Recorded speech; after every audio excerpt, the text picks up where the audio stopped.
Fala galera, beleza? Seja muito bem-vindo, seja muito bem-vinda ao Set Point, programa que fala de voleibol, liderança, construção e gestão de times e muito mais.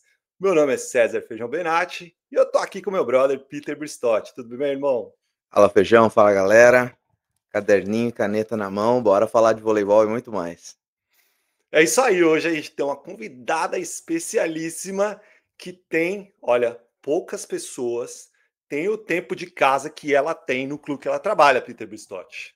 Olha só, hoje em É, dia que a raríssimo, rotatividade de raríssimo. profissionais no ambiente esportivo é cada vez maior, Uhum. é raridade a gente encontrar uma profissional como essa que passa tanto tempo na mesma instituição, na mesma equipe. Pois Muito é. bom.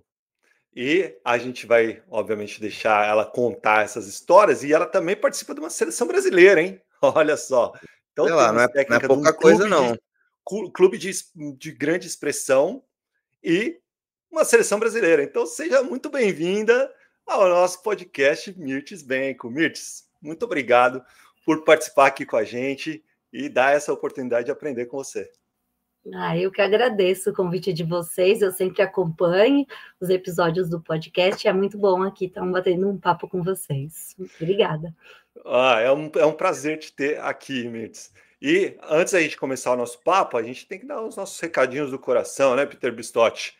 A gente Sempre. tem o nosso curso, que o QR Code vai ficar na tela aqui o episódio todo, que é o DNA do líder esportivo, que são aquelas 6 habilidades fundamentais para você se tornar um melhor líder, para você poder desenvolver seu time dentro e fora da quadra, né, não, Peter Bistotti? Começando pela liderança, mas também tem muitos conteúdos em relação a voleibol também. Exatamente. Aprendizagem motora, planejamento da temporada, planejamento do treino, tópicos ofensivos, defensivos, estatística, um tópico especial de vôlei de praia. E aí você vai falar mais um pouquinho sobre isso já já. E tem muita gente que já está fazendo esse curso. A gente tem tido um feedback muito legal, mas se você não fez ainda, você está perdendo tempo. Porque além desse bônus do vôlei de praia, tem mais coisa nova, hein? Tem coisa nova por aí, hein, Feijão? Tem coisa nova vindo aí, hein? Vamos É deixar no isso. ar? Você que sabe? Você Vamos que deixar no sabe? ar. Vamos deixar no ar por enquanto. Calma. Acho que tem que contar, já fiquei curiosa. Meu Deus. Então conta logo. Então vamos falar, então. Tem um curso do vôlei de praia do César Feijão Benatti, que já está disponível. Um curso inteiro só sobre voleibol de praia, mas eu não vou ensinar o padre a rezar Pai Nosso, né? Fala aí, Feijão, um pouquinho pra gente sobre o curso. Pois é, perdão, eu que trabalhei com vôlei de praia há muitos anos, ainda trabalho na seleção americana, tem princípios e conceitos do jogo que a gente passa ali só sobre vôlei de praia, que é uma modalidade que, apesar de usar todos os fundamentos do vôlei tradicional, é completamente diferente. Tem muitos nuances do jogo de vôlei de praia que são completamente diferentes do indoor. Então, nessa masterclass que eu gravei há um tempo atrás, vocês vão aprender todos esses princípios e conceitos que vai te ajudar a tanto trabalhar com a modalidade vôlei de praia ou então usar essa modalidade para ajudar os seus atletas a se desenvolverem para jogar voleibol indoor. Olha só, é isso aí. Então, voltando para o nosso curso indoor, se você quiser formar equipes vencedoras, deixar sua marca no esporte, fica no QR Code, vai ficar aqui na tela, ou o link na descrição do vídeo. E aproveita para dar uma olhada também nessa masterclass sobre voleibol de praia, não é não?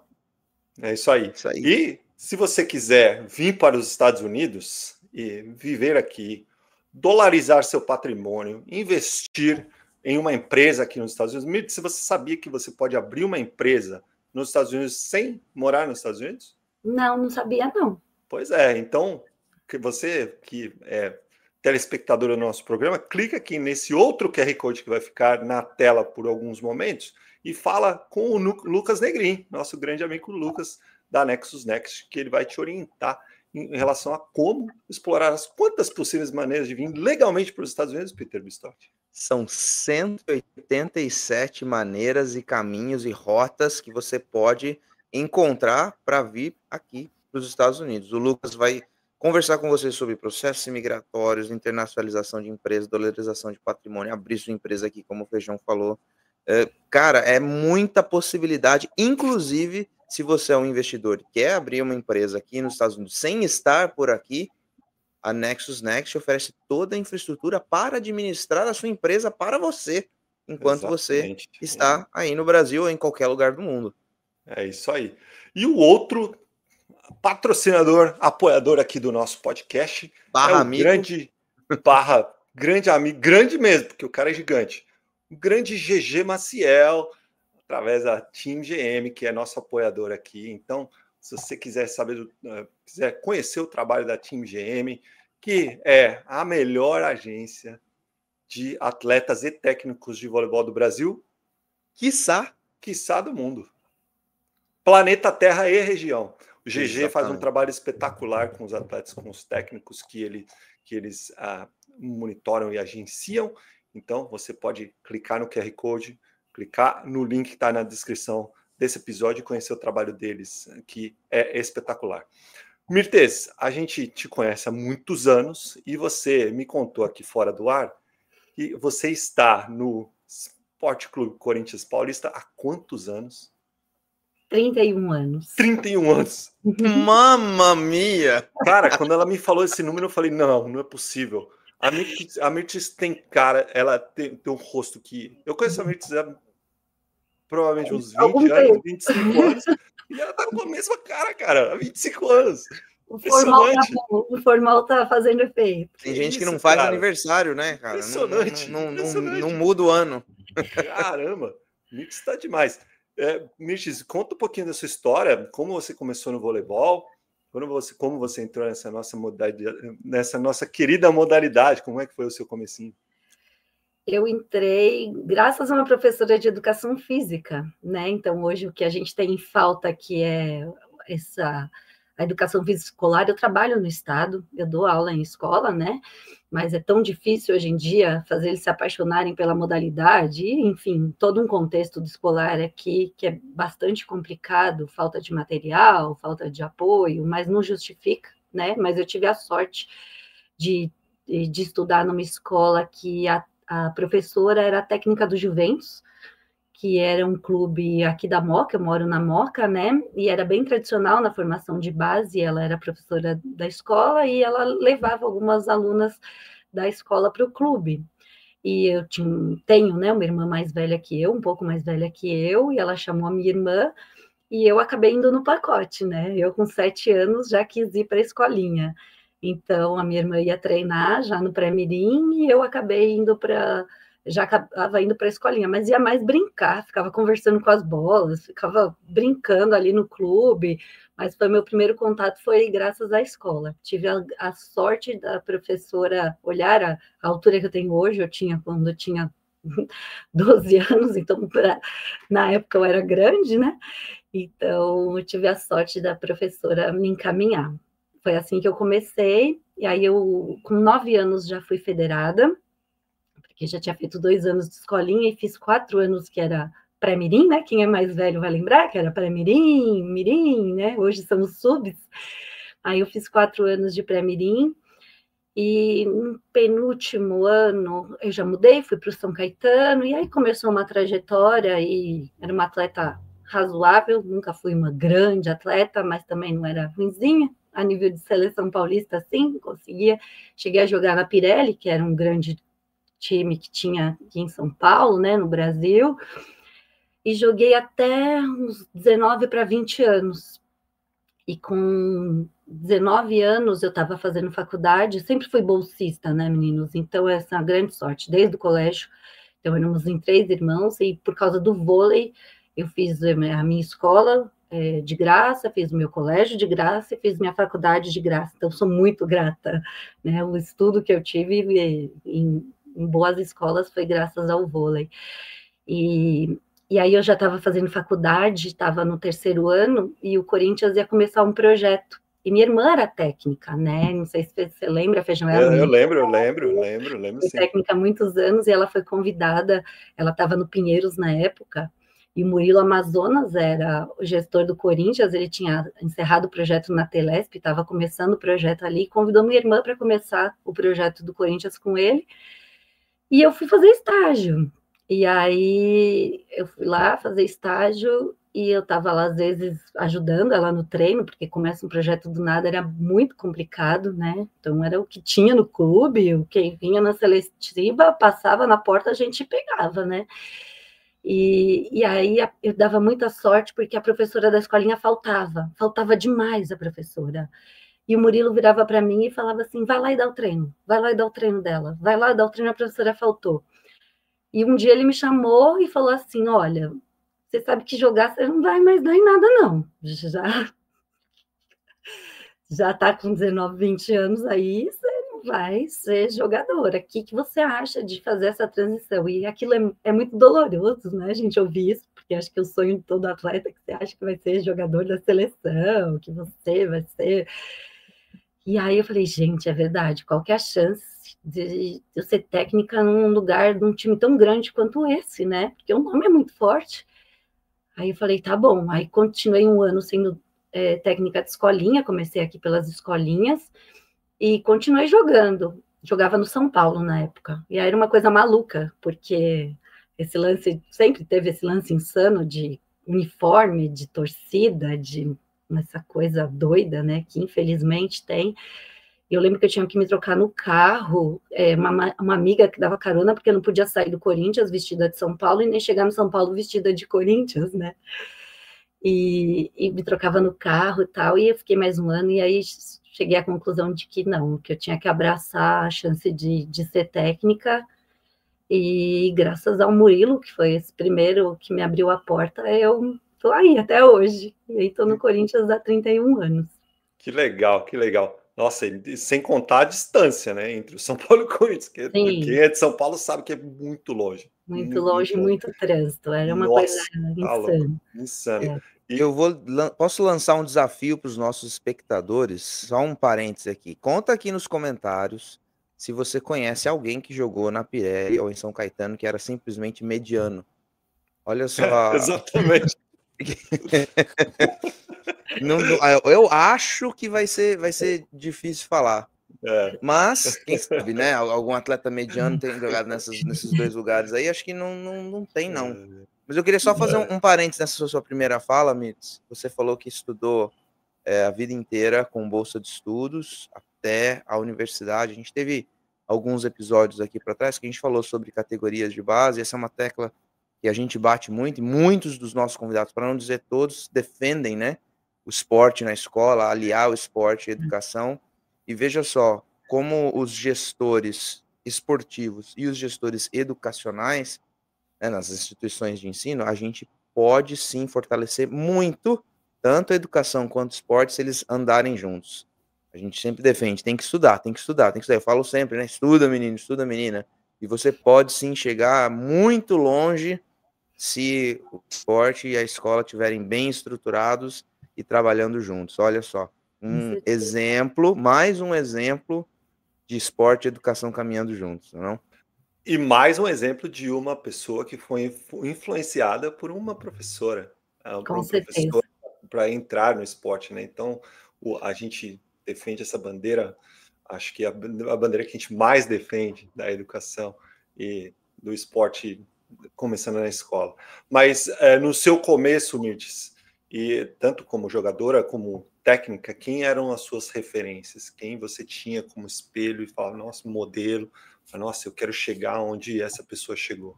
Quando eu jogava, era o Renan e a Vera Mossa. Eu achava eles tudo, queria ser igual, né? Então era assim, nossa, era a minha inspiração, incríveis, jogadores completos, carismáticos, então eram as minhas referências. Eu não pensava, Feijão, de verdade em ser técnica. Eu não passava isso na minha... Eu achava que eu ia ser jogadora da seleção brasileira de vôlei. Não passava na minha cabeça que eu ia virar técnica. Então, assim, não que eu não olhasse os técnicos, né, assim, acompanhava, porque era a minha vida, né? Mas eu não tinha... A minha irmã sempre foi uma inspiração para mim, né? Ela era muito campeã, então eu sempre me baseei muito nas conquistas dela. E não tem como não falar que o Murilo foi o meu mentor ali, né? Porque quando ele convidou e quando ele teve essa conversa comigo, e ele veio, era um técnico que tinha acabado de sair, não chamava Superliga antes, né? Então, ele era um técnico extremamente campeão, revelou muitos atletas, né? O Maurício, Pompeu, vários atletas que passaram por ele. E quando ele teve essa conversa comigo, ele foi muito, muito inspirador para mim. E depois, no tempo, lógico, o Zé Roberto, Bernardinho, são pessoas que a gente tem como referência mesmo, não tem como, né? O Murilo, eu até estava conversando com a Mirtz antes da gente começar a gravar, e quando eu comecei a jogar, eu era infantil na época, né, sub-15, a gente jogava contra o time do Corinthians, que era uma seleção, cara. Tinha o Rodriguinho, que depois jogou comigo no Pinheiros no ano seguinte, o João Paulo Bravo, que inclusive vai estar nesse podcast em breve. Um monte de cara que na época era muito bom, um time muito, muito forte. Foram campeões paulistas naquela época e era um time comandado pelo Murilo Amazonas. Olha que legal. E teve muitos outros companheiros que jogaram comigo depois que foram atletas dele também. Muito legal, muito legal. Ele ensinava muita coisa, assim, a nível de postura mesmo com os atletas, né? Era duro, né? Ele é um cara duro, mas... Muito duro. Mas super campeão. E foi extremamente importante, assim, até em escolha de atleta, em postura de atletas dentro do clube, coisas que eu acho que quando a gente está começando é importante alguém alertar a gente. É difícil essa transição, né? De sair da quadra, de dentro da quadra para fora da quadra. E às vezes você acha que não, vou fazer isso, esse é o jeito. E quando alguém com tanta experiência, né, que ele era bem mais velho que eu, vai falando algumas coisas para você e você vai prestando atenção, caramba, isso é tão importante quanto a parte técnica. Como ele se comporta ou mais, né? E aí foi muito importante para mim, sou eternamente grata a ele. Muito legal. Você sabe que, ouvindo você falar, Mirtz, tanto dos seus professores lá no início, professores de educação física, te inspiraram a começar a jogar, e depois o Murilo, olha só a responsabilidade do professor que a gente sempre fala aqui, né? A gente, querendo ou não, nós estamos sob os holofotes o tempo inteiro. Então, qualquer coisa que a gente diz, ou melhor, tudo que a gente diz, toda a nossa postura, vai influenciar de alguma forma aquelas pessoas que estão sob o nosso comando, ou ainda nos assistindo, seja na arquibancada, hoje em dia até na televisão. A gente tem que tomar muito cuidado, é muito importante a gente trabalhar esse outro aspecto da nossa formação como professores, que e aí, de novo, não vou ensinar o padre a rezar Pai Nosso, sobre a liderança, a nossa postura, e isso é algo altamente treinável. A gente precisa treinar e pensar, às vezes até olhar no espelho, né, como que eu vou agir, tratar as pessoas, lidar com os meus sentimentos, linguagem corporal, são questões muito importantes, porque você pode mudar a vida de uma criança, você pode mudar a vida de uma pessoa com uma palavra de incentivo, com uma postura, mesmo que dura, mais profissional, respeitosa, né? Mirtz, falando de técnico, vamos falar um pouquinho então agora sobre a sua carreira como técnico. Quais são hoje os pilares, os conceitos mais importantes do seu trabalho? E aí você pode, por exemplo, dividir a sua resposta em duas partes. Falar de voleibol, nos aspectos técnico-táticos na quadra, quando a gente olha as suas equipes jogando, o que define, né? Quais são as questões fundamentais das suas equipes nessa questão técnico-tática, mas também fora da quadra, postura, esses outros aspectos intangíveis que influenciam no jogo. Vamos lá. Primeiro, falando de aspecto técnico, tático, eu sou muito chata com parte técnica, gente, sou muito chata. Eu não sou...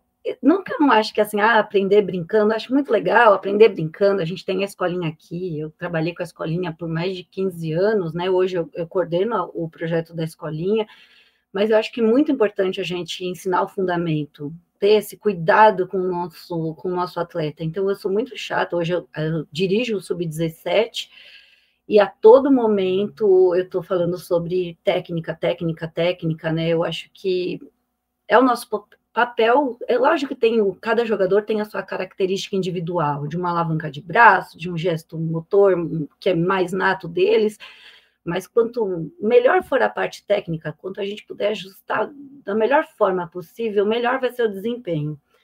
Então, eu não sei se o termo é esse, né? Mas eu sou muito tecnicista, assim, eu gosto da parte técnica, eu trabalho muito essa parte, né? Dedico muito tempo do meu treino a esse cuidado, a esse carinho que o atleta tem que ter com a bola, né? Aos gestos que eles fazem, um toque bem feito, acho que todo mundo tem que tocar, acho que todo mundo tem que dar manchete.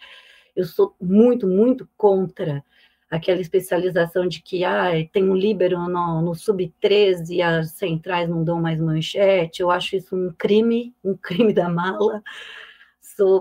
Eu sou muito contra, e eu acho que a central tem que tocar, tem que dar manchete. Então, se você for olhar. Estamos com você nessa, Mirtes. Estamos com você nessa. Se você for olhar um treino do sub-17, as centrais fazem o treino de passe normal ali, como qualquer outra jogadora.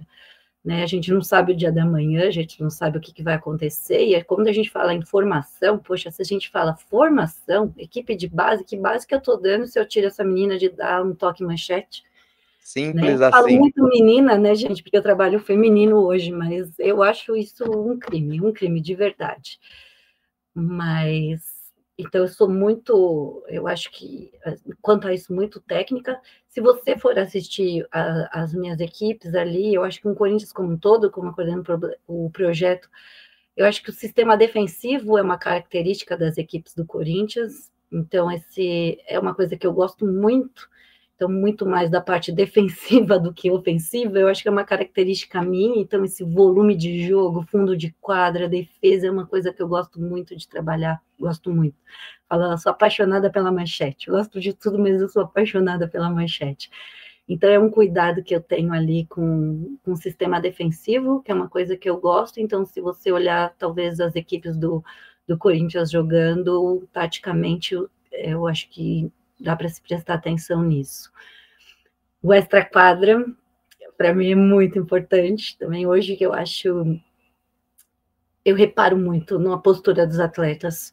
Então, na escolha entre o Peter e o Feijão, quem se comporta melhor, se eu estou na dúvida com quem ficar, se vocês têm o mesmo nível técnico, com certeza eu vou olhar o comportamental, mesmo que você seja um pouquinho melhor que o Feijão, mas ele me entrega uma convivência de grupo, uma disciplina, uma dedicação melhor, eu vou optar pelo César, sempre porque isso cada vez mais influencia no nosso convívio, nos resultados, né? Eu acho que as gerações vêm mudando muito, bastante, e a gente, quanto formação, tem que estar muito atento a isso. Então, eu acho que hoje meu trabalho sempre foi, mas mais do que nunca baseado muito em valores e princípios. Então, a gente tem que prezar pelo bem-estar, o que é bom para mim tem que ser bom para vocês, e o que é legal para mim tem que ser legal para vocês, não pode ser só bom para mim. Não pode ser o a qualquer preço, eu sou muito contra esse a qualquer preço, tanto para técnicos quanto para atletas, né? Isso é uma coisa que pega muito. Eu não posso ser campeã a qualquer preço, além da sanidade minha ou das minhas atletas em formação, né? Minhas atletas, ela não pode querer estar na quadra a qualquer preço, lesionada, ou porque ela é alguém que é extremamente importante para o grupo. Então, o fator extra-quadra é uma coisa que eu prezo bastante também. O comportamental, a convivência, isso são valores inegociáveis para a Mirtz. A Mirtz é muito chata, é muito detalhista com isso também. A Mirtz é do time Pessoas Primeiro. Pessoas primeiro, eu falo tudo. Nós somos do time Pessoas Primeiro, olha só que Pessoas espetáculo. primeiro, muitas coisas em comum aqui, muitas coisas em comum entre nós. Olha só que legal, que legal. Mirtz, agora é o seguinte, quando a gente é já um técnico experiente, com anos e anos de trabalho, é comum a gente passar e observar, primeiro, mudanças no esporte, né? O esporte vai mudando, alguns julgam que algumas das mudanças são para melhor, outros julgam que algumas das mudanças são para pior, mas o fato é que o esporte vai mudando. E o nosso esporte tem essa característica historicamente de mudar muito, né? Muitos, não só a questão das regras, mas alguns expoentes, alguns atletas que passam pelo esporte, são expoentes, acabam transformando o esporte. Veja, nós tivemos aqui no Brasil, vou lembrar aqui, ó, de dois dos muitos atletas que modificaram o esporte, o Ricardo e o Sérgio Escada. Esses dois atletas mudaram a maneira de jogar voleibol no mundo, e são nossos, né? São brasileiros. E aí a gente vê o esporte mudando, a gente estuda, a gente continua estudando, a gente trabalha com muitos atletas, a gente vê gerações mudando, e aí nosso trabalho, então, acaba sendo influenciado por essas mudanças, e a gente vai ficando mais experiente, a gente começa a mudar as prioridades, alguma coisa aqui, uma coisa ali. Conta pra gente se houve, nessa sua trajetória, alguma mudança na sua linha de trabalho. Então, como que era a Mirtes lá no comecinho, lá no trabalho no Corinthians, e a Mirtes hoje, né, uma técnica já experiente, coordena o programa técnico de seleção nacional. Quais foram esses conceitos, esses pensamentos, essas prioridades que mudaram ao longo do tempo? Eu mudei muito. Quem é ex-atleta minha que vai me ver dirigindo hoje fica assim chocada. Vamos fazer uma comparação. Eu comecei Bernardinho nos áureos tempos e hoje eu sou Júlio Velasco. Assim, Essa é uma ótima comparação. Eu era muito, e assim, eu também acho que pela idade, né? Então, eu dirigi meu primeiro time com 20 anos, e comecei no masculino, gente, né? Não falei isso aqui, a primeira equipe que o Murilo me deu foi um masculino. Ele falava: você é muito nova, você tem cara de boazinha. Se você não for firme, os meninos vão montar na sua cabeça. Então, eu levei aquilo ao pé da letra, literalmente. Eu gritava muito, eu falava assim: vocês são em 12, né? Na época eram 12, não eram 14. Então, se são em 12, então é muito mais fácil vocês se ajustarem a mim do que eu me ajustar a cada um de vocês. Era radical. Hoje não. Hoje é o contrário. Eu procuro entender cada uma das minhas atletas. Lógico que elas têm que me conhecer, elas sabem a minha filosofia de trabalho, elas entendem como eu gosto de trabalhar, mas eu acho essencial eu saber muito de cada uma das atletas que trabalham comigo. E eu acredito que eu tenho que fornecer tudo no treino. Lógico que no jogo ali eu tenho que fazer os ajustes, a outra equipe se prepara tanto quanto a gente, mas você já não me vê gritando loucamente ali à beira da quadra, isso há um bom tempo, tá? Já não me vê ali gritando, gesticulando ou sacudindo um atleta. Não vou fazer isso, casgando a roupa. Já cheguei a pegar o atleta pela camiseta, mas bem lá no comecinho. Mas eu mudei muito, muito, muito. Mesmo a forma de treinar, eu acho que assim, nos estudos, mesmo de parte física, né, gente, de repetição, e aquela coisa de repetir um exercício, fazer 2 minutos, um exercício de deslocamento em dupla. Hoje, dupla é uma coisa que eu trabalho quase nada do meu trabalho ali, as coisas muito mais próximas de situações do jogo. Então, eu mudei muito, muito mesmo. Bastante. Olha só que legal, né? E é legal às vezes a gente parar um segundo e olhar para nossa própria história e falar: caramba, como que a gente mudou, e isso dá um gás para a gente continuar estudando e observar os nossos atletas. Imagina se a gente dá treino hoje para um sub-15 da mesma forma que se dava treino para sub-15 há 10, 15 anos.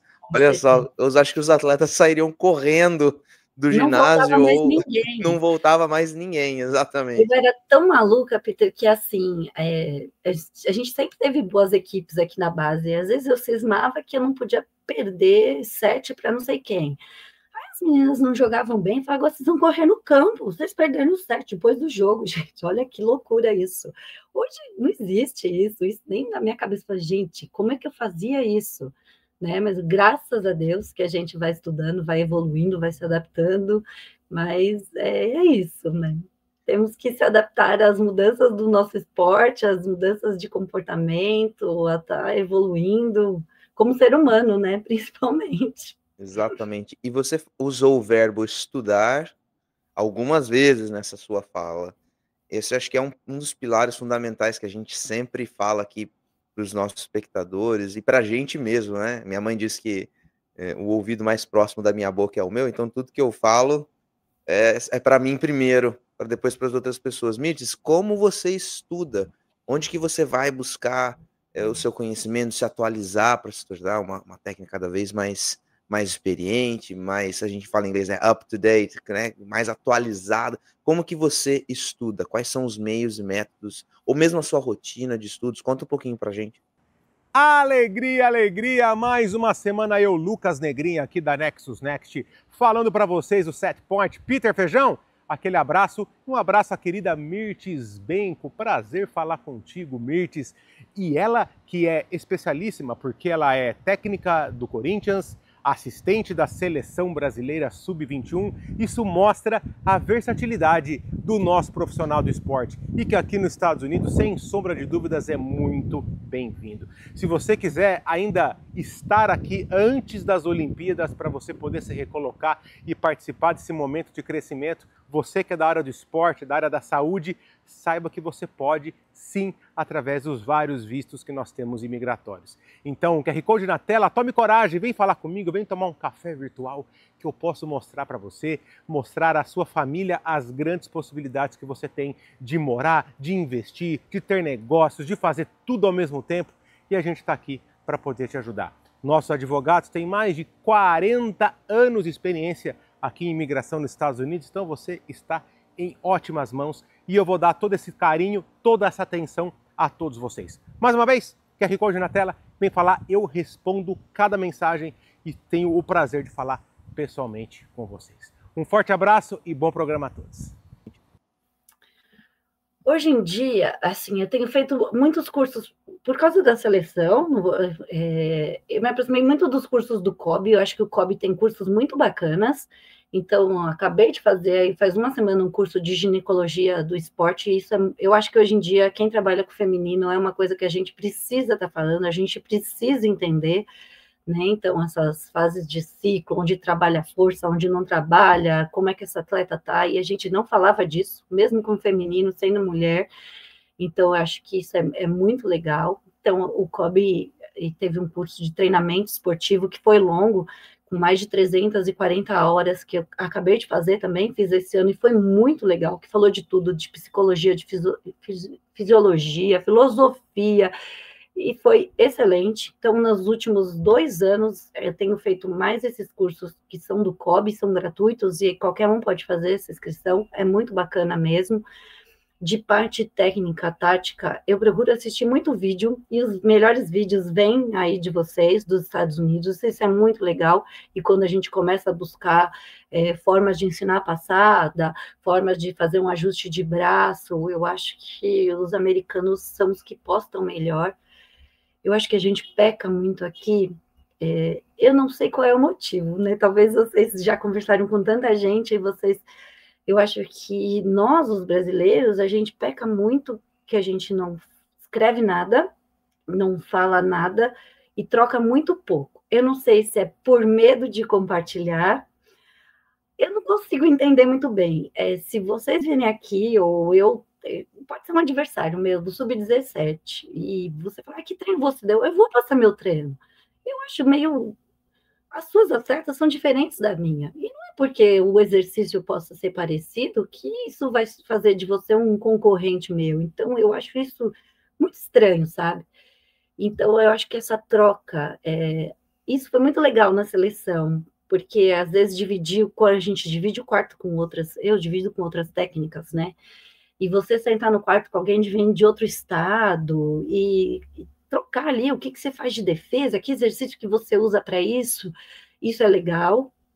No Corinthians é legal, porque a gente tem muitas modalidades e a gente tem a troca, como a gente não tem os adultos ali, e o futsal tem um adulto, o basquete tem um adulto, então, às vezes, bater um papo com um preparador físico de outra modalidade, às vezes eu estou vendo um treino de futsal e eu vejo um exercício de deslocamento, eu falo, caramba, isso aqui eu posso adaptar para a minha modalidade, então isso é muito legal, essa troca, bater papo com outras pessoas, com fisiologistas, então isso é muito bacana do meu clube, do projeto, essa troca com muitos profissionais bastante qualificados, fisioterapeutas, então, eu não tenho um fisioterapeuta no vôlei, Mas muita coisa do que eu uso no vôlei foram os fisioterapeutas do futsal que falaram, olha, você pode fazer essas avaliações, você pode usar isso aqui no seu aquecimento, você vai prevenir mais lesão.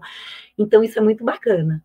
Então, é uma forma de estar se atualizando com pessoas que estão próximo de você, mas a gente tem que estar, acho que, mais aberto a trocar, né? Então, isso eu acho que aqui a gente peca um pouco, essa coisa de, ai, eu tô ganhando, eu não vou compartilhar com você, porque vai que você... Eu não sei se é isso de verdade, mas eu sinto falta disso. Eu tenho uma opinião em relação a isso. Posso falar? Por Vai, favor. depois eu vou. Eu acho que é cultural, Mirtz. Eu não acho, e eu acredito 100% que não seja por medo de concorrência ou algo nesse tipo. Pode ser que isso tenha sido lá no passado. Hoje em dia eu acho que não. Porque todo mundo tem acesso a muita informação hoje.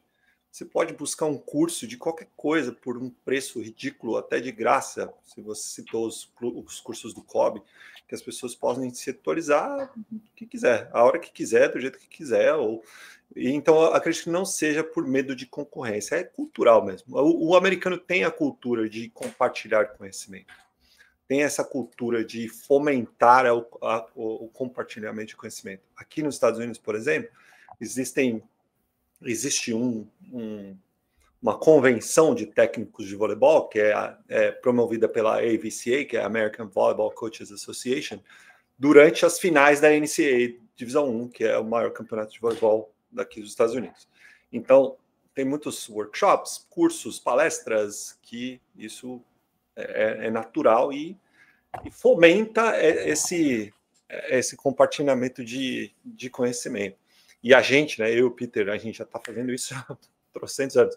E a pandemia deu uma acelerada nisso de uma forma muito legal, muito positiva. Infelizmente, a pandemia foi uma tragédia mundial, só que para a gente, como técnico de voleibol, a gente abriu muitas portas para criar esse podcast. É filho daquele tempo, entendeu? Os nossos cursos são advindos daquele tempo que a gente estava fazendo uma porrada de reunião online, por exemplo.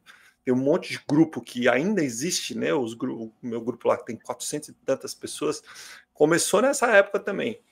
Então a gente tem que só dar seguimento a isso. E eu e o Peter, a gente faz isso através desse podcast e dos nossos cursos. Então, eu acho que é questão de criar cultura e fomentar essa cultura para crescer cada vez mais. Eu acho que a gente no Brasil, perdão, concordo com você, Feijão, é uma questão cultural, mas vou trazer um outro ponto de vista. Eu acho que nós, professores, a gente sempre fala, né, da importância do professor, e eu ainda acho que nós brasileiros, estou me incluindo, hein? Ó, não é porque eu estou longe, não, mas nós brasileiros ainda acreditamos que o processo todo, ele é centrado no professor.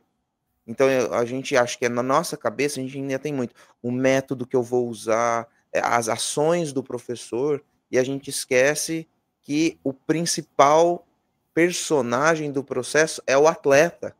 É ele quem joga. Então, se a Mirtz der exatamente o mesmo treino, se está exatamente da mesma maneira com o sub-17 da Mirtz desse ano e tiver um outro sub-17, vamos supor que você tem 2 sub-17 com atletas diferentes, os resultados não serão os mesmos.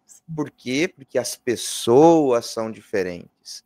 Então, eu posso compartilhar absolutamente tudo que eu tenho. Você pode vir aqui, passar uma temporada inteira, fazer exatamente a mesma coisa. Se você for trabalhar com pessoas diferentes, os resultados vão ser diferentes. E aí eu vou além. Se o seu sub-17 hoje, você trabalhar na mesma linha de trabalho no ano seguinte com as mesmas atletas, elas vão ter passado por 1 ano de trabalho com você. Então, as mesmas pessoas no ano que vem não serão as mesmas pessoas desse ano, ainda que sejam as mesmas pessoas. Porque a história de vida delas vai ter mudado. Então, se a gente começar a perceber que as variáveis são inúmeras, e quem está no centro do processo é aquele que joga e não aquele que dá o treino ou o administrador, somos altamente personagens que influenciam altamente o resultado desse processo. Mas o centro do processo é quem joga. Então, a gente vai começar, poxa, então quanto mais ferramentas eu tiver, quanto mais conhecimento eu tiver, mais eu vou poder ajudar aqueles que são o centro do processo, os atletas, a melhorarem. E aí a gente vai crescer o esporte, nós vamos ter atletas mais completos, nós vamos ter atletas que, quando passarem na base, vão ter... É igual a gente ter um atleta que faz 1 ou 2 fundamentos só porque eu estou especializando ele precocemente. A gente precisa dar para o atleta essa base ampla, né? E aí, voltando para a gente precisa ter essa base ampla para que a gente possa ajudar os nossos atletas. Essa questão cultural, para mim, ela vem de talvez historicamente ou por outras razões, a gente tem centrado o processo de desenvolvimento no professor. Ele é um personagem importante, mas o centro do processo não somos nós. Perfeito. Perfeito. Muito, muito bom. Mirtz, você teve muitas experiências com seleções, seleção paulista e agora já há alguns anos com a seleção brasileira. Como que essas experiências te moldaram a ser a técnica que você é hoje? Eu falo assim, não é um aprendizado, né? Na seleção paulista, eu comecei acho que em 2018, 19, com a Nath, né? Que é uma referência na formação, ela é maravilhosa. Eu sou suspeitíssimo para falar. Beijo, Nath, beijo para você. Beijo do gordo.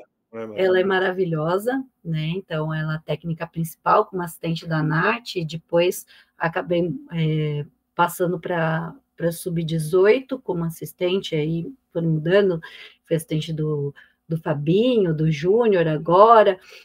Então, assim, eu acho assim, a seleção paulista é algo muito rápido. Ali eu acho que a gente tem que ter um jogo de cintura, né? Porque São Paulo tem acho que o maior campeonato que tem no país, hoje um número elevadíssimo de equipes. Então, você tem que ser muito certeiro, muito assertivo, tem que ter um jogo de cintura para lidar com tanta pressão, porque todo técnico tem alguém para indicar e também, às vezes, é político aquilo, sabe? Que o Feijão quer indicar alguém porque ter alguém na relação de convocação é bacana para o projeto dele, e eu super entendo isso, super entendo. Então, eu acho que na seleção paulista, esse jogo de cintura, a gente aprende a ter jogo de cintura, de verdade, né? Mas são tiros muito curtos.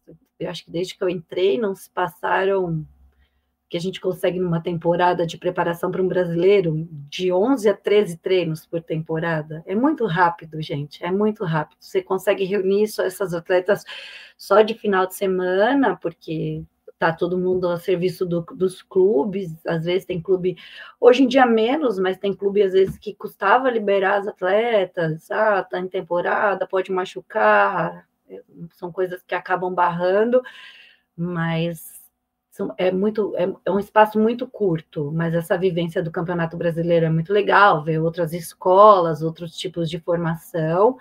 Então, eu acho que o que define o aprendizagem da seleção paulista é jogo de cintura, de verdade, né? O que você consegue fazer num curto espaço de tempo com o que você tem ali, né? A brasileira é outra realidade, né? Então, assim, o nosso país é gigante ali e você lida com profissionais de diversos estados, com realidades, no meu caso, completamente diferentes da minha. Eu não sou uma técnica de Superliga, e eu lido diretamente com a maioria que trabalha ali comigo desde a primeira temporada, são profissionais de Superliga, né? Então, para mim, é um aprendizado gigante. Entender o que eles fazem, como é que funciona, como é que a metodologia de trabalho deles. Então, quando eu vou para a seleção, eu procuro conversar com o maior número de profissionais, não só da minha CT, mas nas CTs das outras categorias, e inclusive do masculino, que são ótimos para trocar também. Então, eu procuro sugar o que eu posso de todo mundo, aprender sempre alguma coisa para evoluir, né? Eu falo, ali é um grande estudo, porque não imagino podendo assistir o treino do Zé, agora o Bernardo de volta ali, quando eu cheguei na seleção 22, não era o Bernardo, era o Renan. Então, quando eu tenho a chance de olhar como é que trabalha, como é que divide esse treino, como é que está acontecendo a parte física, como é o lidar com o atleta, trocar isso com um, com o outro. Isso é muito bacana.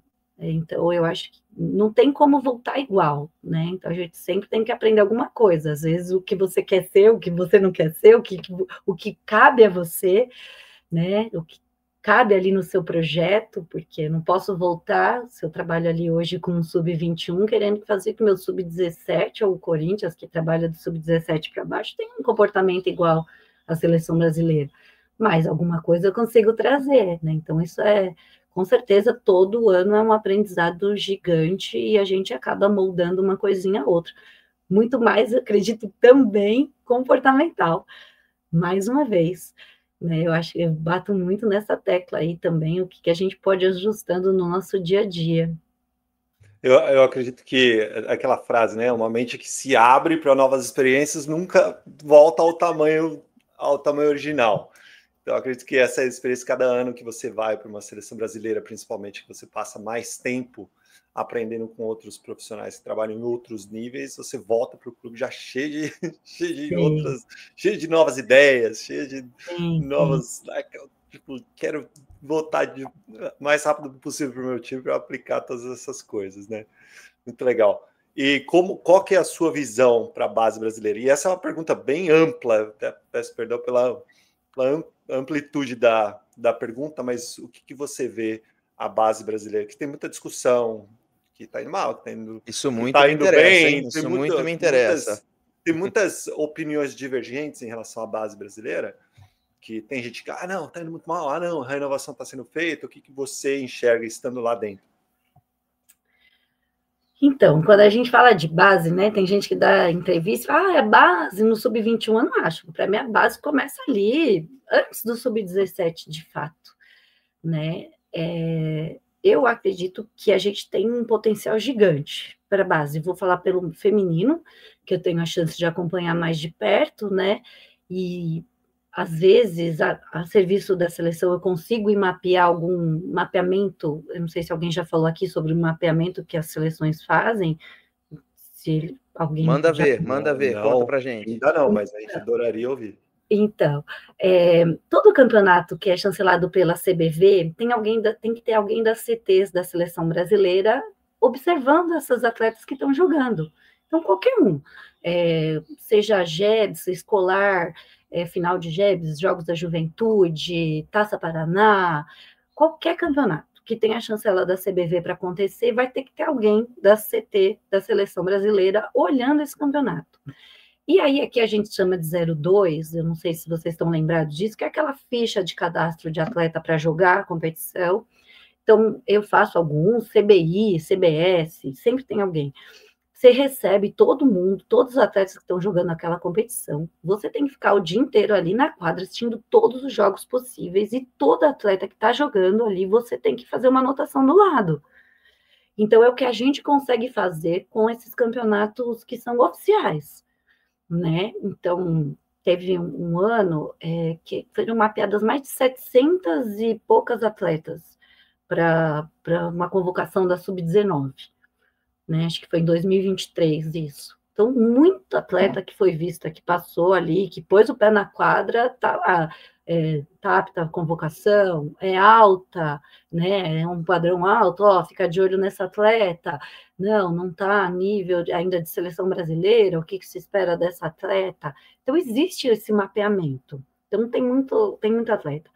É claro que o nosso país é gigante, e talvez isso é falho ainda, porque tem muito atleta por aí que não jogam CBS, que não jogam CBI.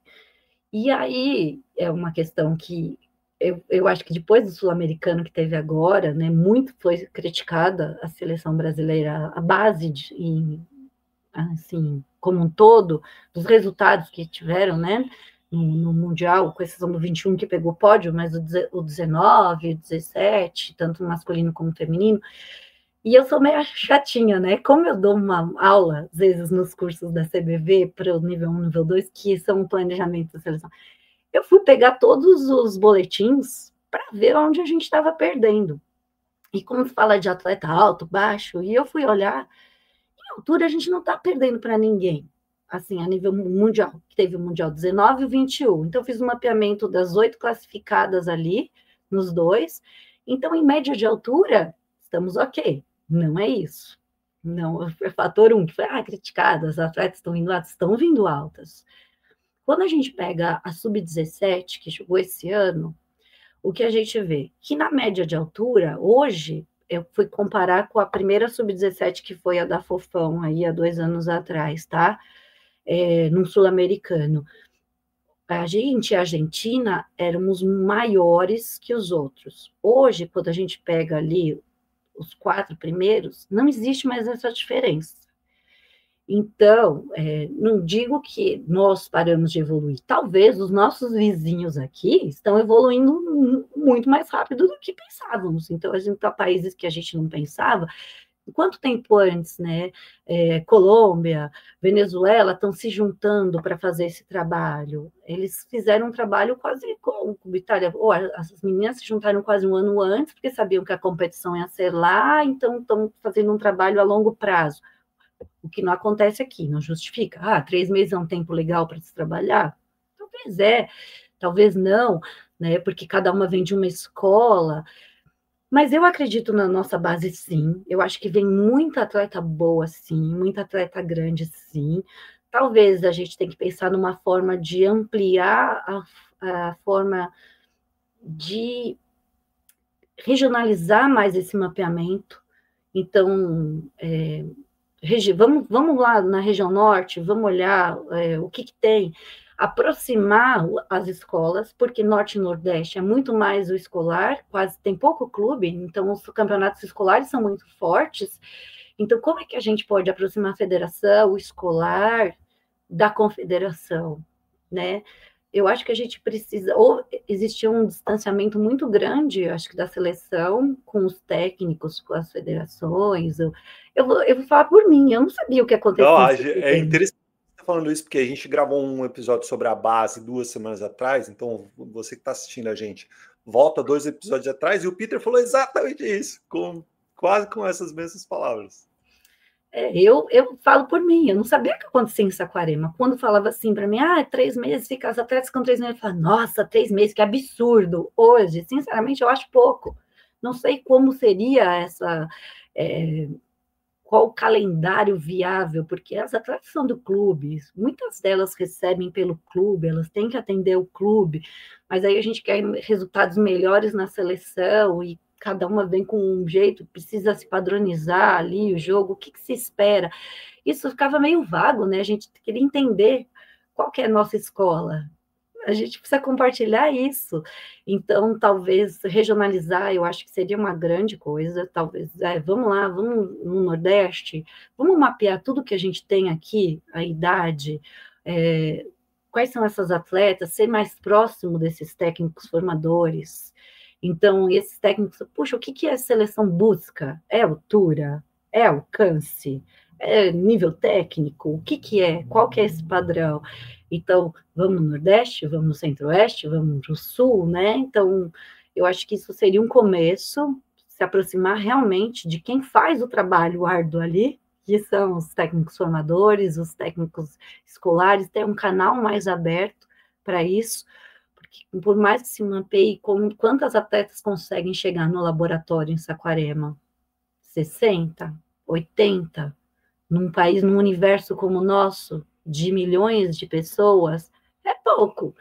Então, talvez a gente regionalizando isso, conseguiria estar mais próximo de um número maior de atletas. Você, no seu trabalho, saberia, poxa, essa atleta tem um potencial para a seleção, o que se espera dela, e acompanhar mais de perto essas atletas, né, de todas as formas. E técnica, psicologicamente, saber o que acontecer com essa menina, saber em que fase fisiológica essa menina está, eu acho que isso sim é urgente. Se a gente quer melhorar a condição que esses atletas cheguem, né, a Saquarema, que a gente fala que é lá, que é o polo, a gente precisa melhorar em cada lugarzinho o trabalho que está sendo feito. Não melhorar, o trabalho é feito, é bem feito, tem muita atleta sendo feita aí em todos os lugares, mas como a gente faz para essa atleta ser vista, né? Como a gente faz para essa atleta evoluir? Eu acho que Olha é só que isso. legal, você falou duas coisas muito interessantes que me chamaram a atenção. Em algumas regiões, por exemplo, Norte e Nordeste, que o vôlei no ambiente escolar, as competições escolares são mais uma vez esporte escola. A gente falou Sim, lá no começo, mais uma vez a importância de aproximar as entidades, as instituições esportivas, federações, confederação, das instituições escolares, instituições educacionais. Porque não é todo estado do Brasil que tem a quantidade de equipes organizados em formato de clube, como a gente tem aqui em São Paulo, no Sudeste. Então a gente abria esse olho e você acaba de falar dos laboratórios em Saquarema, talvez essa seja realmente uma possibilidade, laboratórios regionais, tanto para atletas como uma forma de aproximar os técnicos da realidade da seleção. Vamos fazer então um laboratório Nordeste. Somente atletas da região Nordeste vão ser convocadas, vamos dizer, entre aspas, essa brasileira regional Nordeste. Passa um período lá, laboratórios com técnicos, a seleção brasileira, né, o staff da seleção, mais um staff regional e atletas apenas daquela região para a gente fazer um período de treino. Você imagina que legal para o atleta, recebe lá um kit do uniforme da seleção para treinar, uma regional, um laboratório região Nordeste, um laboratório região... Tem atleta, você acabou de dizer para a com gente que tem certeza. atleta, mas eu tenho certeza que tem muita cabeça boa pensando nas possibilidades. Diz para mim, Miges, diz para a gente que tem cabeça boa, tem muita gente boa pensando nessas questões, como você, e aí tem muita gente com muitas sugestões. Eu tenho fé também que a gente vai chegar lá. E uma coisa que a gente falou também no episódio da base foi que isso não é responsabilidade única da CBV. As federações estaduais dessas regiões têm muita responsabilidade em operacionalizar esses eventos, essas clínicas, seja lá qual for o nome disso, para que essas atletas sejam vistas pelo pessoal da CBV, por você, Mirtz, por outras membros da comissão técnica, e isso é uma responsabilidade de todo mundo, não adianta colocar isso nas costas da CBV somente. Sim. Isso aí. Perfeito. Eu falei, eu estou falando com vocês, eu acabei de montar um projeto assim, para entregar para a CBV, na verdade. Eu não sei se eles vão olhar ou não. Então, Eu não sei se eles vão olhar ou não, mas eu espero que sim. Todos nós esperamos que sim. Exatamente o que o Peter falou, ele foi brilhante. A minha ideia é exatamente essa. Que se regionalize e que esses técnicos eles se sintam parte da seleção, que eles se sintam fazendo parte do processo. Pessoas primeiro. E não pode ser assim, uma vez no ano. Isso tem que ser acompanhado trimestralmente. Eu não sei, a logística aí, né, envolve várias questões, mas de 3 em 3 meses. E essas atletas têm um acompanhamento mensais. Então, hoje a gente tem a tela, né, gente? Se a gente está fazendo esse podcast. Então, psicólogo, vamos lá, vamos juntar todo mundo num grupão, vamos fazer uma reunião com a gineco, vamos fazer uma reunião com o psicólogo, vamos fazer... E preparando essas atletas, porque fala assim, chega lá e nossos atletas não aguentam a pressão, mas a gente conhece muito pouco desses atletas, e é normal não aguentar, porque pensa você, é uma atleta que joga, que é um destaque lá no Nordeste, jogou a nível escolar, foi vista nos jogos no GEBS, né? Chega no laboratório, qual campeonato grande, que nível de pressão essa atleta ela foi submetida? Então, ela vai sentir, isso é normal, e ela só vai superar isso vivendo cada vez mais, ela tendo oportunidade de viver isso. Então, a gente não pode julgar um atleta de 15 anos, como foi feito agora, né? De 16 anos, pipocou. Gente, nunca viveu aquilo, e a gente tem que dar mecanismo para isso ser mais natural e fazer intercâmbios, e talvez não se olhar, vai falar, tem que ir lá fora para jogar, muito longe, a Europa. Eu acho que com esse sul-americano a gente viu que os nossos vizinhos eles estão evoluindo muito. Então, por que não aqui do lado? Né? A Argentina, eu acho que está fazendo um trabalho de base muito bom. A gente tem acompanhado eles movimentando muita gente. Peru, né? Novo aí. Então, por que não? Né? Então, acho que a gente tem que olhar com mais carinho e não esperar chegar no 21 ali, né? Talvez para ver a base tão próxima do adulto. Tem que começar bem antes. E também olhar mais para fora ainda, Mirtz. Olhem para os Estados Unidos, cara, porque os Estados Unidos fazem um trabalho, tanto clubes e universidades, eu não tenho nem o que falar, a gente já fala muito sobre isso, mas a USA Volleyball, as seleções americanas de base, um programa de desenvolvimento no qual eu faço parte, que é espetacular e seria muito aplicável no Brasil, porque os Estados Unidos também é um país de dimensão continental. Sim. Então, também seria... Então, vamos trocar ideia offline aqui em relação a isso. Se você observar, e aí, mais amplamente falando, todas as grandes potências no voleibol, que também são países de dimensões continentais... Então, por exemplo, hoje a gente tem a Itália, que está dominando tudo. Mas a Itália é um país pequeno, muito mais fácil de se administrar, de fazer esse intercâmbio, de mandar a comissão técnica para o norte, para o sul, para observar. Mas, se você olhar os países que têm tradição no voleibol e que são países de dimensões continentais, todos eles, de alguma forma, em algum formato, regionalizaram esse trabalho da seleção. Não está centralizado em apenas um lugar, né? Veja, por exemplo, a China, que vem crescendo, inclusive no adulto, observe, e a gente tem pouco acesso... Também. A gente observa, exatamente, no masculino também. A gente tem pouco acesso às informações, mas existem muitos centros de treinamento que estão sob os olhos da seleção nacional lá na China. A gente precisa realmente, Brasil, um país muito grande, a gente precisa regionalizar para ter mais acesso, mais olhos, mais aumentar a sensação de pertencimento que você brilhantemente falou, tanto das atletas, as potenciais atletas, quanto de técnicos também. Deve ter muito técnico por aí, que é muito bom, mas que também não consegue ser observado. Sim. Tem uns caras bons nos Estados Unidos aí, hein, Peter Bistott, que eu tô sabendo. Mas vamos lá. Que aula, meus amigos, que aula! Olha, depois desse episódio estou energizado aqui sobre a base brasileira. Mirtz, a gente, dando continuidade aqui, a gente tem uma parte do nosso podcast que é o Ataque e Defesa, dentro do canal Ataque e Defesa aqui, que são 4 perguntas que a gente faz para todos os nossos convidados. Então, a nossa primeira pergunta para você é: o que você aprendeu nos últimos 12 meses que se tornou parte importante do seu trabalho? Eu acho que foi essa parte da ginecologia do esporte. Eu acho que isso daí me pegou muito. Era uma coisa que eu tinha algum cuidado, mas eu não estudava de fato. Né? Então, a forma de trabalhar com as meninas, levando muito em consideração o ciclo menstrual delas. Que legal. E isso foi uma bandeira levantada pelo Zé Roberto junto com o Zé Elias há muitos anos atrás.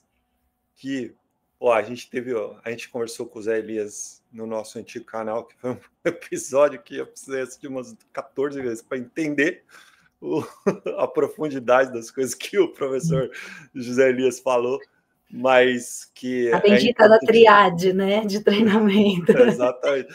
Cara, é espetacular. Mas eles levantaram essa bandeira já há muitos anos atrás e olha onde o voleibol feminino brasileiro chegou. Então, muito legal mesmo. Olha só, mais uma dica aí para quem é gestor de cursos de graduação em educação física. A gente estuda isso muito pouco, às vezes tem uma pincelada, tem curso que não estuda isso. Então, aliás, para você, professor e professora que está na graduação, atente-se para essas questões que a Miss acabou de falar sobre as particularidades de se trabalhar com mulheres e com meninas numa idade crítica ali, que é a adolescência, essa mudança. Além de serem mulheres que têm essa particularidade, ainda se você trabalha com adolescentes, tem mais a particularidade da puberdade, ainda para elevar ao quadrado aí a necessidade de se estudar. Muito legal, muito interessante. Mirtz, a próxima pergunta que a gente tem para você é o seguinte: o que você acha que quem está assistindo a gente precisa saber, que a gente ainda não conversou, ou se você acha que a gente deveria ter te perguntado alguma coisa e a gente ainda não perguntou?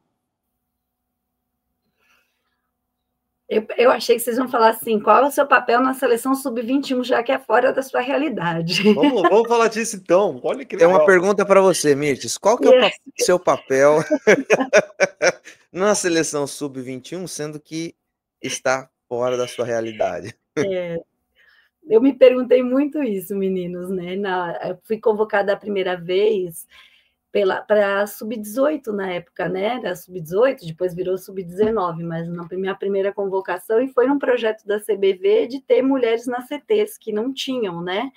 Então, um projeto da Júlia Silva com a Adriana Beá, que eram as gestoras da CBV, e elas fizeram um processo aí nacional, e a gente acabou passando... Eram 6 mulheres, na verdade, que acabaram passando por esse processo. Grande bola dentro essa, hein? Grande bola dentro da confederação. Espetacular. Assim, a gente não precisava, não deveria nem estar falando sobre esse assunto, mas antes tarde do que nunca, tem que ter mesmo.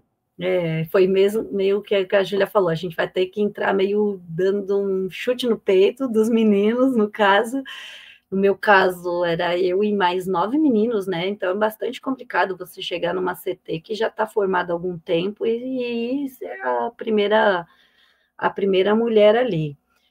Como era sub-18, até era mais próximo da minha realidade de trabalhar ali com sub-17. E aí a gente entendeu que naquele primeiro processo ali da seleção era muito mais a gente fazer esse meio de campo, como a gente está falando aqui, né, das mudanças de gerações e quanto que essas demandas de atleta, é óbvio que eu sei que a parte técnica é muito importante, eu acredito que eles ouvem muito o que eu falo tecnicamente, mas eu acho que quando o Vagão fez o convite para passar para sub-21, foi levado muito em consideração esse meio de campo, entre atleta e comissão técnica, né? Então, o quanto que, às vezes, existe ainda uma barreira das meninas de falar sobre essas coisas com a CT, sobre eu não estou bem, eu estou com um ciclo muito intenso, isso vem melhorando, eu acredito que a nossa entrada lá abriu esse parênteses, né, para as atletas se sentirem mais à vontade. Hoje existem as palestras com a gineco e os meninos participam disso, e é muito importante. Eu acreditei que, no começo, de verdade, meu papel foi fazer o meio de campo ali. Então, muita gente fala, nossa, mas é fora da realidade, por que ela está lá? Ela não é de Superliga, ela não é isso e aquilo, né? Eu nunca dei ouvido muito para que falam se ela isso ou é aquilo. Eu acho que qualquer pessoa que passe ali tem que entender que tem um papel, né? Então, eu vi um episódio, Peter, você falando de você catando bola e fazendo o que precisa ser feito. Eu falo, eu sou a gestora do projeto do Corinthians, eu sou técnica, mas eu monto a rede, eu seguro o poste, eu carrego água se for necessário, o dia de retirar água eu vou buscar. Eu acho que a gente tem que ser exemplos para os nossos atletas, e na seleção eu faço o que for preciso.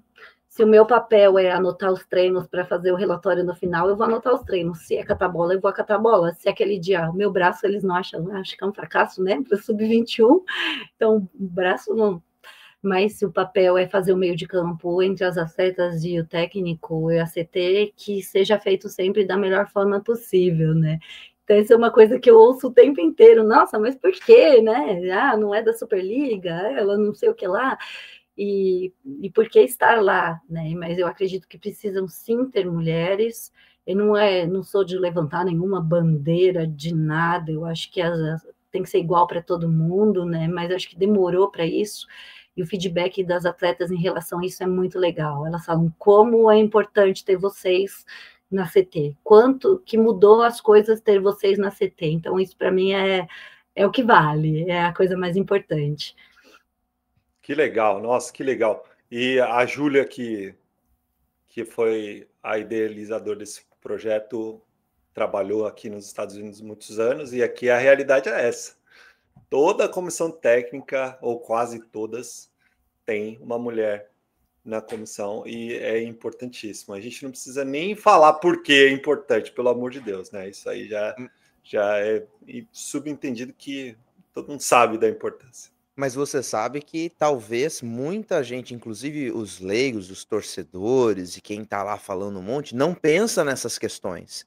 É muito importante isso que você falou, Mirtes, né? Essa relação dessas mudanças de ciclo menstrual e como isso impacta diretamente no rendimento do atleta, e não só no rendimento, são pessoas, tem uma flutuação emocional que pode ter nada a ver com o esporte, mas é uma pessoa que está ali e que às vezes, muitas vezes, aliás, as pessoas não passa pela cabeça que tendo apenas homens lá, talvez as meninas não se sintam confortáveis de compartilhar aquilo que ela está passando, e aí acaba influenciando diretamente no rendimento, no planejamento de treinamento, às vezes até numa escalação para um jogo. É muito importante. Vou contar uma curiosidade para vocês. Uma das minhas funções esse ano, depois da palestra com a Gineco, e é isso aí eu trouxe para o clube, era fazer um forms para essas atletas, uma coisa simples que a gente pode fazer no nosso dia a dia para entender melhor o ciclo de cada uma delas. Então, enquanto que durava, como era esse ciclo, o que elas sentiam na TPM, o que elas sentiam durante o ciclo, onde ela achava que ela performava melhor, porque de verdade, a gente trabalha hoje com uma geração que elas têm muita informação, mas elas não se conhecem muito bem. E estou falando de sub-21, hein? Então, tem atleta que começava a trabalhar, falar, eu tô com dor na lombar, e de repente o preparador físico achava que tá alguma coisa errada, ou no treino nosso, que estava muito forte ali, tá saltando demais, ou na parte física dele, e não era TPM. Então, quando eu acabei fazendo uma planilhinha e acabei mostrando para os meninos, né, para o Renato, preparador físico, para o Vagão e para o Dodô, e eles sabiam qual semana que elas estavam menstruando, quem tinha uma TPM mais forte, aonde sentia dor, quem tinha um fluxo tão intenso que às vezes precisava ficar fora do treino, porque quando saltava é uma coisa insana, e a gente acabou encaminhando essas meninas para uma gineco para fazer o uso da pílula ou algum método, porque se não falar, você vai chegar num jogo e não ia conseguir, pode ser uma final do Mundial, e a vergonha de falar, eu estou sangrando tanto assim, eu não posso estar na quadra, né? Então, esse foi uma coisa que a gente fez esse ano e foi muito legal. Isso eu trouxe para o clube, né? Que a gente aprende a todo ano. E é uma coisa tão simples, a gente fazer um cuidado ali com as nossas 14, 18 atletas, de saber onde que está acontecendo isso, quem realmente passa mal, que aquela dor que está sentindo na lombar não é a dor da preparação física, não é porque soltou demais, e aquilo vai passar, ou outras tem todo tipo de dor, né, que a gente sente, está inchada, não quer falar, está todo mundo emburrado, levou um esporro mais forte no tempo, está todo mundo chorando, aí o técnico fica pé da vida, já chegar a falar, essa semana aí libera um chocolate, que em Saquarema não tem doce, né, pelo menos oficialmente não tem doce. Aí libera um chocolate, que senão essa semana aí vai ser tensa. Elas estão irritadas, eu também estou irritada, está todo mundo irritado. Então, é legal a gente entender isso, né? Mirtz, a nossa próxima pergunta é a seguinte, você tem alguma pergunta ou algum comentário para a gente? Eu tenho. Eu queria saber que ideias que vocês podem dar para a gente aqui, que acho que os Estados Unidos é uma referência, né, no trabalho de base. Eu visitei os Estados Unidos na minha primeira seleção, quer dizer, visitei. Eu desci no aeroporto, fui para a competição, né, que foi uma Copa Pan-Americana, mas eu fiquei chocada que aonde a gente jogava era um centro de treinamento e, ao mesmo tempo, tinham 17 quadras, né, um head coach, o treino era igual para todas aquelas crianças e vários outros técnicos passando, e todo mundo fazendo o mesmo treino, e um número de atletas enorme. Eu sei que isso aqui é meio inviável para a nossa realidade aqui, talvez, mas que ideias que vocês têm para a gente evoluir no nosso trabalho de base? Quantos dias você tem, hein, disponível? Eu ia falar a mesma coisa. Manda ver, Quantas horas mais a gente tem? Não, eu ia falar, resumidamente, dois pilares que eu acho que são importantíssimos. Primeiro é fazer os treinamentos da seleção nos moldes que a USA Volleyball está fazendo, que são blocos de treinamento. São 4 blocos de treinamento durante o ano e depois as seleções, isso nos grupos de desenvolvimento, não nos times que competem internacionalmente. Então, fazer 4 blocos de treinamento por ano. E esses blocos de treinamento aqui nos Estados Unidos são em lugares diferentes, mas no Brasil, obviamente, tem a Saquarema, que é um polo principal onde a estrutura está pronta já, não precisa nem mudar o espaço, já está tudo pronto lá. E dentro desse grupo de desenvolvimento, filtrar atletas que vão participar das seleções que vão competir internacionalmente para cada idade. A ideia que a gente falou aqui agora há pouco de regionalizar os testes pode ser aplicado a esse programa, inclusive, né, a grupos de desenvolvimento mesmo, chamar grupo de desenvolvimento, que é o que a USA Volleyball chama esse programa. E aí um segundo pilar seria a educação de técnicos, que poderia funcionar nesse mesmo molde, fazer grupos, fazer coaching clinics, né, clínicas para técnicos de voleibol ao redor do Brasil inteiro. A CBV faz isso com os cursos nível 2 e nível 3, mas eu penso que esses cursos de desenvolvimento tem que ser num molde completamente diferente. Mas aí é um assunto para um outro programa inteiro. Mais ou menos isso é a minha ideia. Mirtz, eu ia falar em inglês, olha, quase que saiu.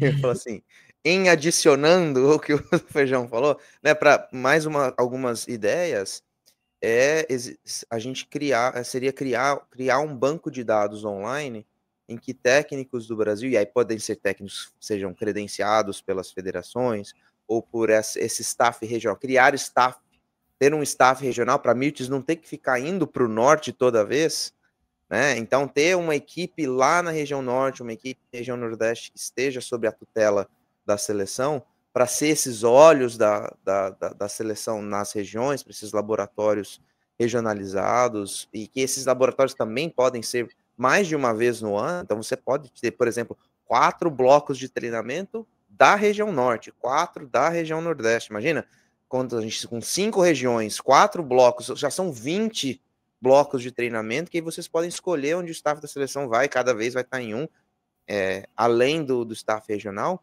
mas um sistema, um banco de dados aí online, em que os técnicos possam submeter vídeos, dados, e aí você pode estar de onde você quiser, começar aí a ter esse contato com as atletas atemporal, inclusive. Então, o Feijão está jogando lá no Centro-Oeste, chamou a atenção de um técnico, então ter algum protocolo de se filmar os jogos e se colocar esses jogos num banco de dados que a seleção possa ter acesso e ao mesmo tempo, com a educação dos técnicos, né, essa educação continuada, essas oportunidades de intercâmbio entre os técnicos, porque é importante a gente ver atletas, mas também é importante a gente ver os técnicos, né, a gente dá a importância para os técnicos da Superliga, mas tem muita gente boa no Brasil e se a gente conseguir colocar esses dados à disposição,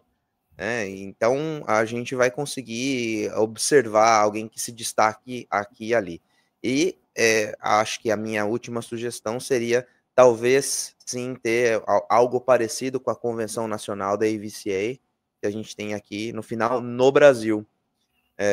Talvez em finais de Superliga, ou uma final de Copa do Brasil, ter aí um final de semana em algum centro de convenção próximo da onde onde são as finais dessas competições, em que a gente vai ter aí os maiores técnicos do Brasil, em que os técnicos possam vir e ficar de quinta a domingo, de sexta a domingo, né, nesses workshops, e aumentar não só a possibilidade de estudar e ouvir as pessoas mais experientes falarem, mas expor qual é o trabalho feito na seleção, para que as pessoas possam entender por que a gente tem uma Mirtz na Sub-21, muitos, até às vezes, professores não sabem disso, qual que é a lógica desse trabalho. A gente veja que essas ideias vão enriquecendo os trabalhos regionais, que só porque a gente está compartilhando conhecimento, a gente acaba tirando das costas da confederação esse não fardo, mas essa responsabilidade de ter que fazer tudo, a gente inspirar as pessoas a trabalharem na sua realidade, adaptarem a sua realidade, só vai somar lá com a CBI. Existem muitas outras ideias, mas vamos ficar por aqui hoje. Peter Bristotti, talvez tenha alguém pensando nessa convenção, hein? Talvez. Fiquem ligados. Muito legal. Respondemos sua pergunta? Muito Acho que bem. começamos a responder. Mirtz, agora então vamos fazer o seguinte. A gente, esse podcast, esse projeto está crescendo bastante e a gente sempre conta com a ajuda dos nossos convidados para enriquecer cada vez mais. Então, indica para a gente uma ou duas pessoas para vir aqui conversar com a gente também? Ai, gente, é tanta gente, né? Bacana para trazer. Fala duas aqui e as outras 77 você pode falar offline, pode ser? Eu acho assim, por tudo que a gente tem passando na modalidade, eu acharia muito legal trazer um psicólogo, de verdade, que trabalha diretamente. Eu pensei na Marisa Marcumans, que ela trabalhou muitos anos na base, né? E ela é psicóloga do COB. Eu acho que é muito legal, porque quando a gente fala com a maioria dos técnicos, a grande dificuldade é o saber lidar, o como comunicar, e acho que isso é extremamente importante, né? Com quem está começando, né? A gente ali que é formador também, 13, 14, somos espelhos dos nossos atletas, às vezes nosso comportamento ali, a gente prega uma coisa na fala e na beira da quadra a gente tem um comportamento completamente diferente. Então, acho que seria bem legal uma psicóloga. E como técnico, eu pensei na Patrícia Apolinário, eu não sei se vocês conhecem a Paty, eu dividi o quarto com a Paty em Saquarema, e por que é muito legal? É uma mulher, mas ela trabalha com masculino há muito tempo, né? E ela é uma referência, e é muito legal você ver aqueles marmanjos, e ela é incrível, assim, o quanto que os atletas respeitam aquela figura magrinha, pequenininha, e ela é muito, muito inteligente, eu amei dividir o quarto com ela, quando a gente fala isso de troca, de falar sobre como trabalha, o que você faz como você lida com essa situação com o atleta, o que você faz nisso de treino, eu fiquei encantada. Assim, é uma pessoa que eu conheci em Saquarema, eu já sabia do trabalho ali, né, no Vôlei Renata, mas eu não conhecia pessoalmente a Patrícia, e eu achei muito bacana, por ser uma técnica mulher trabalhando com masculino há tanto tempo, ela foi técnica da Seleção Paulista esse ano, eu acho muito interessante. Deve dar uma boa conversa. Mirtz, eu dei treino para a Paty.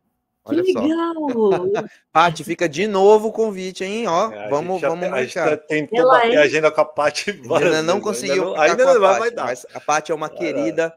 Beijo, Paty, beijo para Ela é você. incrível, Ela é ela é top. incrível. Paty é incrível. Eu sou de Campinas, né? Então, Que legal. conheço a Paty bastante. Conheço muito bem. Uma queridona. Extremamente competente, do bem. Levantadora, né? Não tem... Foi levantadora, então... É maravilhoso. Isso aí. Mirtz, muito obrigado. Nossa, que papo legal. A gente poderia ficar aqui mais umas 814 horas conversando com você aqui sobre tudo que a gente falou e muito mais. Que bacana ter você, uma pessoa que eu já conheço há tantos anos, que está há tantos anos num projeto comandando, hoje comandando, já há muitos anos comandando o projeto do Corinthians, numa seleção brasileira, levando a sua experiência, levando todo o seu conhecimento a tantas pessoas que você impacta com tudo que você faz. Então, primeiro, obrigado por dar essa oportunidade de compartilhar tanto conhecimento aqui com a gente e parabéns pela sua carreira e que você tenha mais 31 anos lá no Corinthians e seleção brasileira, que a gente possa ter Mirtz Benko no voleibol por muitos, muitos anos. Muito obrigado. Mirtz, é por profissionais, aliás, deixa eu voltar. É por pessoas e profissionais como você, envolvidas no esporte que a gente ama, e toda vez que a gente vem aqui, a gente sai reenergizado, com vontade de aplicar um monte de coisa e de pensar coisas que a gente pensa pouco ou não pensava antes. E você é um exemplo de profissional que faz a gente pensar assim, olha, a gente tem um futuro bom pela frente. Eu queria te agradecer demais por ter separado esse tempo para conversar com a gente na sua agenda super cheia aí. Já fica o convite para voltar, para a gente conversar mais sobre questões, talvez aí uma conversa inteira sobre treinamento com as meninas. A gente fala só sobre esse assunto que é tão interessante e que diz respeito a nós três, né? Trabalho com mulheres. Muito obrigado, desejo muito sucesso a você em todos os seus projetos, no clube, na seleção, na escola. Muito, muito obrigado, viu?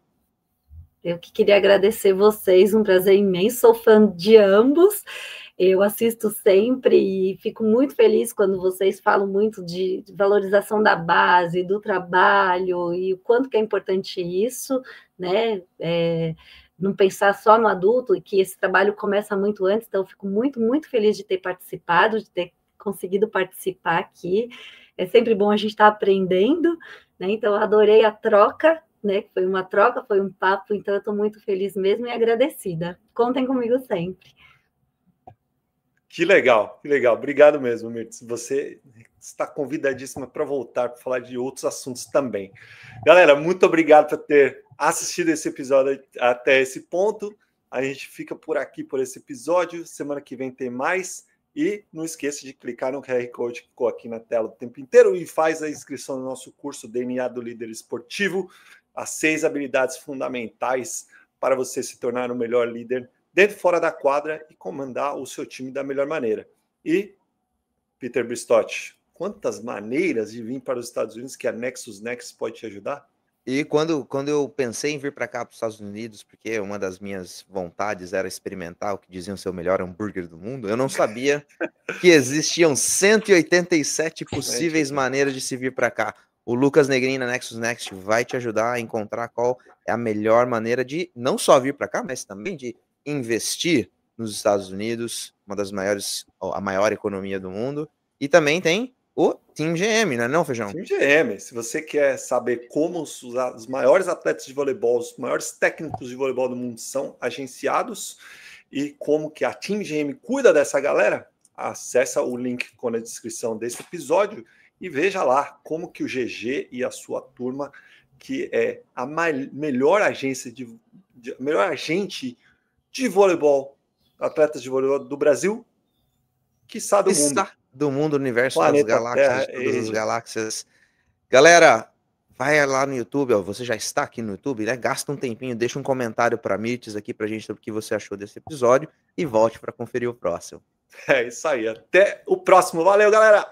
E a partir de hoje a gente está lançando o nosso curso, o DNA do Líder Esportivo.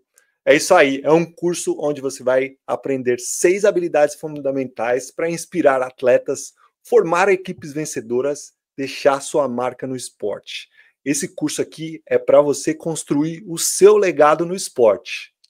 Exatamente. E para quem que é esse curso? Esse curso é para técnicos, coordenadores de programas esportivos, ex-atletas, se você quer iniciar uma carreira de sucesso como treinador, como técnico, professores e professoras de educação física que querem se aprofundar na gestão de equipes esportivas e profissionais em geral, que sonham em deixar um legado no esporte. Líderes esportivos, profissionais do esporte, assistente técnico, preparador físico, atleta, professor, professora, esse curso é para você. É isso aí, a gente quer que, através desse curso, você desbloqueie o verdadeiro potencial da sua liderança. Aqui você vai aprender muito mais do que protocolos, você vai aprender a desenvolver seu pensamento crítico, aprender a planejar treinos com intenção, propósito, adaptar esses treinos também à sua realidade. Você vai entender como que o atleta aprende, uma parte muito importante é a aprendizagem motora. Você vai se tornar um professor muito mais completo, reflexivo, preparado e você vai poder criar suas próprias dinâmicas. A gente não quer que você repita o que está por aí, a gente quer que você crie as suas próprias metodologias, tá certo? Então, aqui você vai descobrir como conectar teoria com prática da base e do alto nível. Sempre eu falando um pouquinho mais em relação ao alto nível e o Peter falando em relação à base. E a gente tem muitos módulos desse curso que vão fazer você ter esse tipo de ferramenta. No final do curso, então a gente espera que você tenha autonomia, uma visão estratégica para liderar suas equipes, que você seja capaz de identificar e desenvolver os talentos com equipes de alta performance. E aí nós não estamos falando somente do altíssimo nível, não. Você pode ter uma alta performance nas categorias de base também, e a gente vai falar muito sobre isso nesse curso.